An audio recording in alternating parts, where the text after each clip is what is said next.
Woodstock Fruit Festival, we'll see you there, August 20th, 28th, 2012. New shirt, so you can see that. I love carbs, 30 bananas a day.com.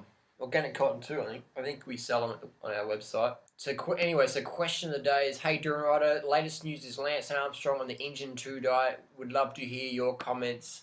Hopefully he'll find his way to the fruit. That's not really a surprise for me because breakfast, we've got 15, 16, 17 bananas in there. This is really good for my friend Gavin, organic banana farmer in Australia. We get 40 kilos of organic bananas, farmer direct. 40 kilos for $100 US. And they're really good quality. It's fantastic bananas. So thanks, Gav, for growing our breakfast, lunch, and dinner. Anyway, so Lance Armstrong, Engine 2 diet. What is Engine 2 diet? That's the Engine 2 book. I recommend get a copy. Great book to read. Great introduction to low-fat, high-carb, plant-based vegan lifestyle. Rip Esselstyn, long-time friend of Lance Armstrong. I actually learned about Rip Esselstyn through Lance Armstrong. I did a little training ride with Lance Armstrong in 2009 and then again in 2011. And learned about Rip Esselstyn through Lance Armstrong.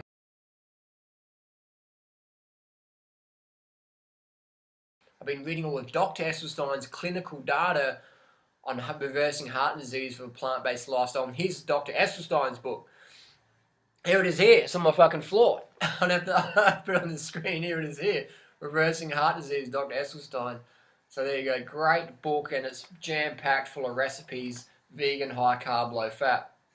So that's a great book to give to people who go, I want to see some science, I don't believe it, I've read someone's blog and high fat's good for you, bacon eggs reverses heart disease. Great book to give to people like that who don't really understand the science yet. They're still caught in the bro science, dogma, propaganda. So you give them some real science, they're like, I can uptake that. Anyway, so Rip Esselstyn, Lance Armstrong, vegan, high carb, low fat. Lance has been high carb, low fat since his cancer reversal. If you read his book, he actually cites Rip Esselstyn back years ago.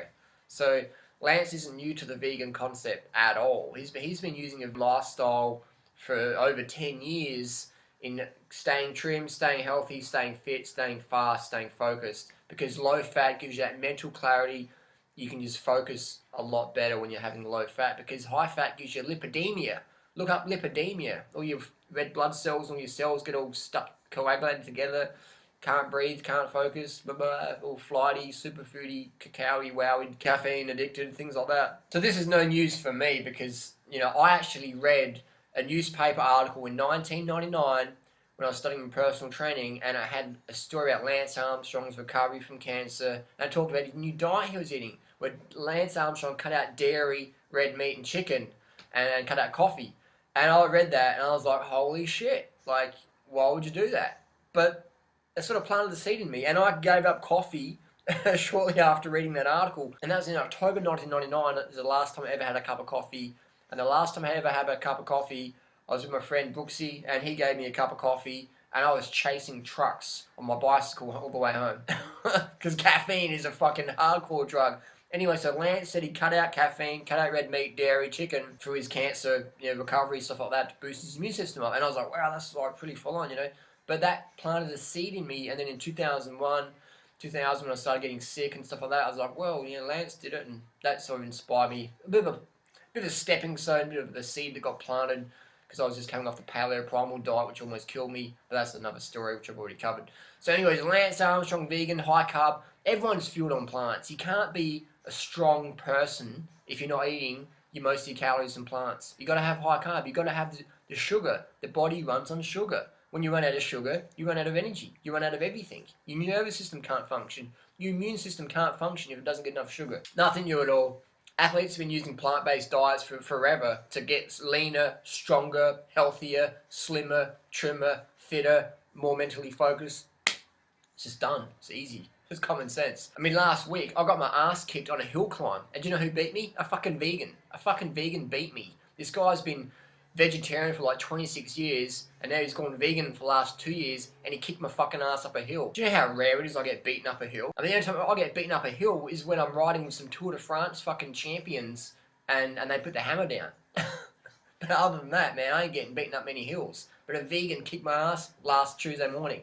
John, good work. So getting back to it, this is just a sign of things to come. The vegan, high carb, low fat thing, it's just snowballing. It's out of control. The fruit thing, everything's just getting out of control.